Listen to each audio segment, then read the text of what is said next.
Some people will say today's Valentine's Day. Some people say today is hang a red dress in the window day.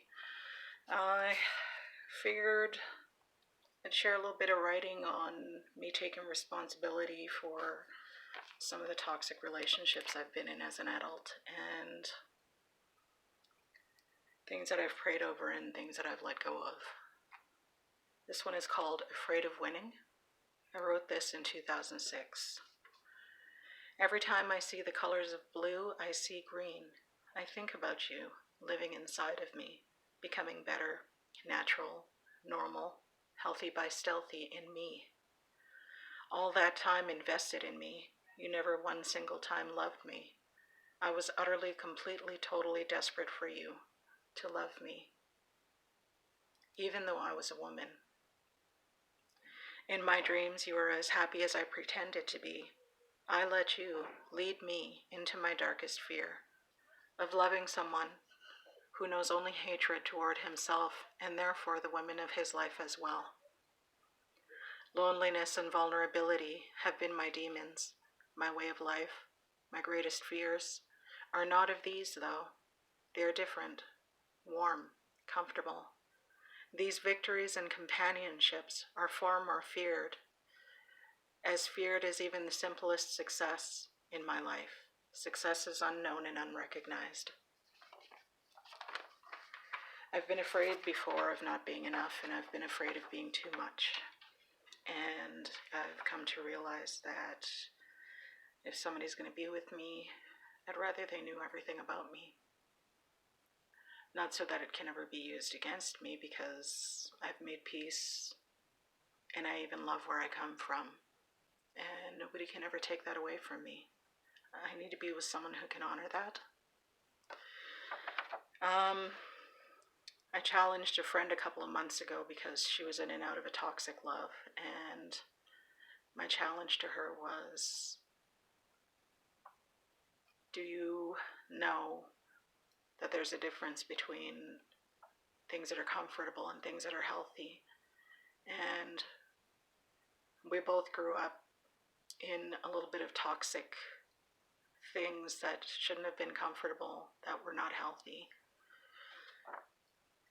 And this is another one that I wrote, talking about taking responsibility for my feelings and the way that I had chosen to live my life before.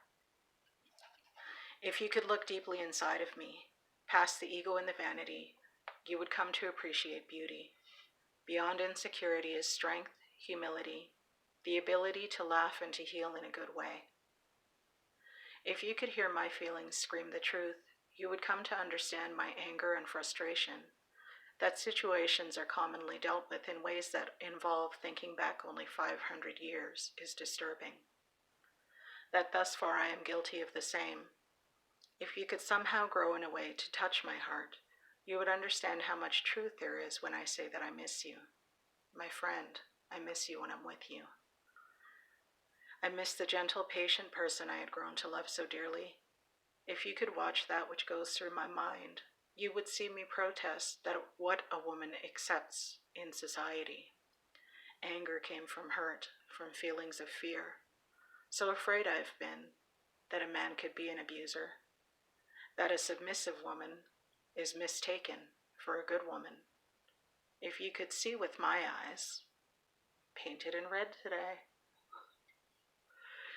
if you could see with my eyes and think before 500 years, you would see the struggle within to balance true life with today's reality.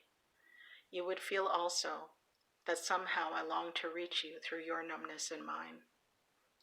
And should we brush ever so briefly and gently that we could not help but come to love the other, you would see that a woman is beautiful. Today, in honoring the missing and murdered, I myself have lived and been comfortable in situations that were toxic and dangerous and unhealthy. And it was because I was afraid of who could see me. And again, I'd like to invite you to send me your stories.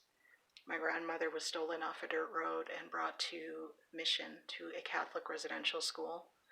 My father was taken and brought to Kamloops Indian Residential School, and my mother was sent to a day school.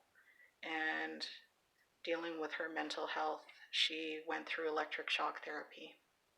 And all kinds of atrocities have happened within the lineage of my family. And I think it's brave because there are a lot of people in my family who are willing to reach beyond that and willing to have love and companionship in their lives. And it's a goal that I do have. Like I said, I need someone to know me, and I need someone to honor where I've come from. And for that to happen, I needed first to honor where I come from. And I feel like I'm just reaching that goal now, and I feel good about it. And for those of you who are afraid, I want to say that I see you, and I think you're beautiful.